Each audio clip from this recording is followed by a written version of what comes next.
Birodarlar,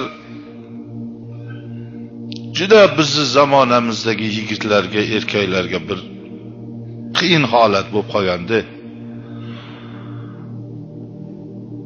Makkalarda, Madinalarda yursangiz, ayol kishini ko'rmaysiz ham, ko'rsangiz ham qoraga o'ralib olgan.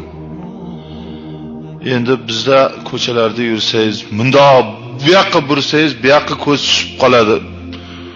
Orqaga burilsangiz, orqaga endi Allohim o'zi kechirsin, shunda tushganda qaytarib ko'zni olib qochish.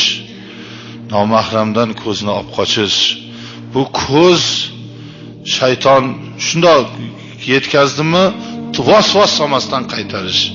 Ozroq tikilib qaraldimi, shayton egallab oladi dilni, xayollarni buzadi, insonni gunohga olib boradi.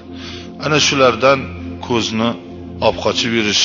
Yana harom taomlar, luqmalar bor, harom pullar bor.